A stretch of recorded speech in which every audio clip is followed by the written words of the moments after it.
The piece I'm talking about is the Mblo portrait mask. It is made out of wood and pigment. It was made in the early 20th century and it was made in Côte d'Ivoire, West Africa. It was made by Awi Kimu of the Mblo peoples.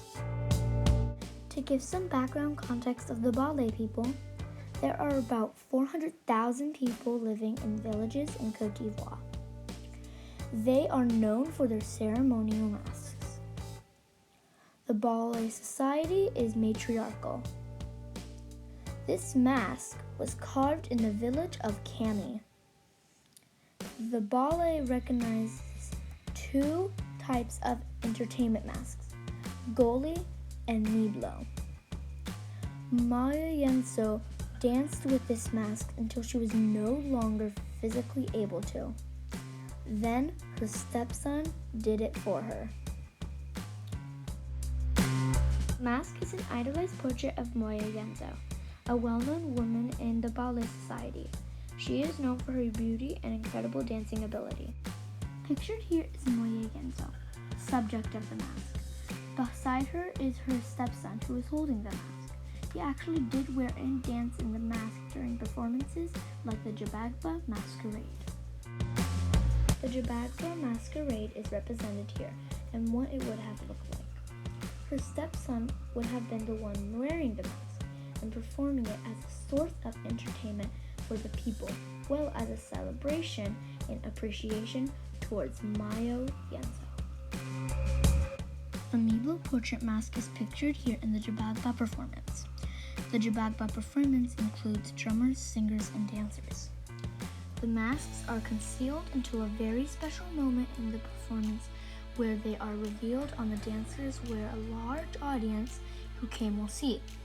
If not being used in performance, then you are not able to see the mask.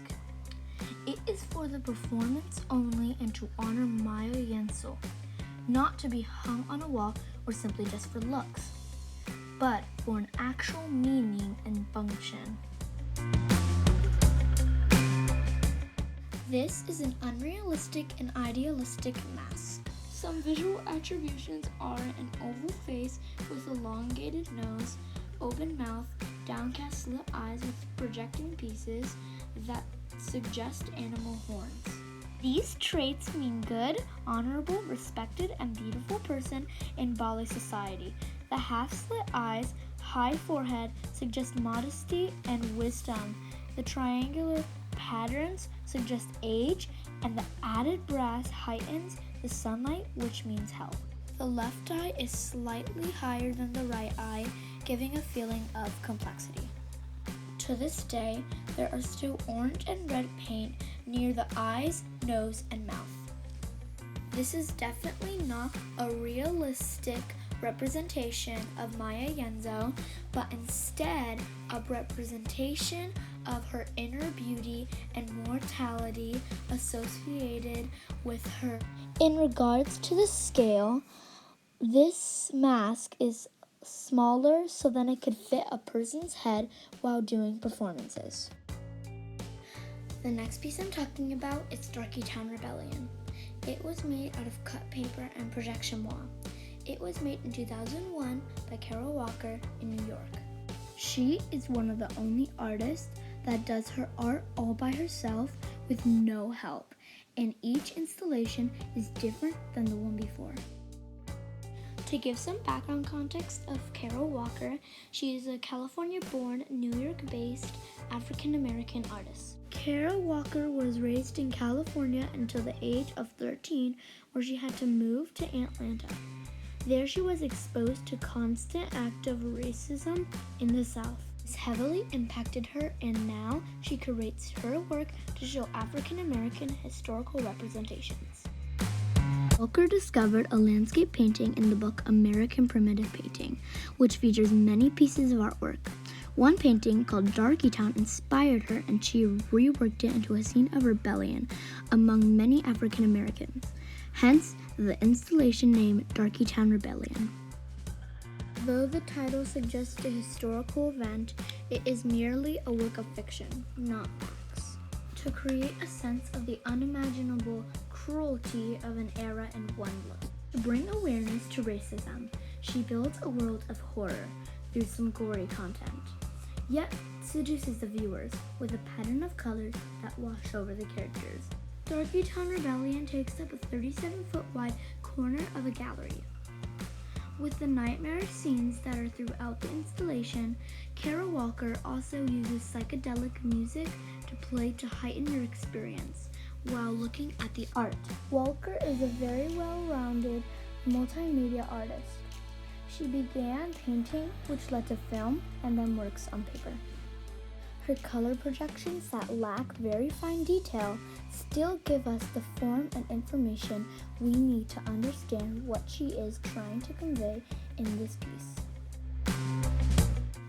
Even though Walker uses silhouettes, we can still see the gender and what is happening to each person.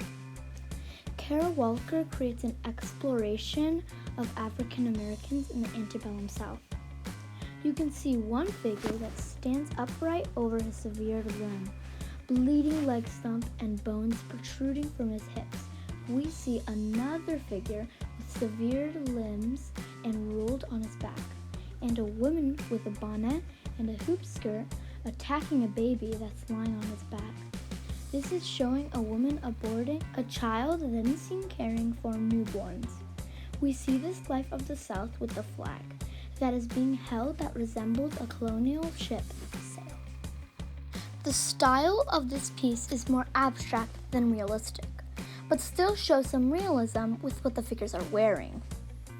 For example, the woman in the hoop skirt and bonnet is something a woman would actually wear in the South in the earlier times.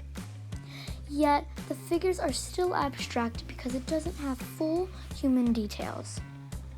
Kara Walker creates this piece to be interactive so we can be part of it as we are a part of history. Her work is quite controversial since she displays such powerful content that some people in the South wouldn't like to talk about. Here is another piece that Kara Walker is known for. This is her first silhouette work titled Gone, which is her interpretation of the book Gone with the Wind, a historical romance of the Civil War. This piece relates to the image I was talking about before because it is also about American history. This piece also used the same stylistic techniques by both being silhouette cutouts. Although this piece doesn't use a projection wall, they are very similar visually. That concludes this video.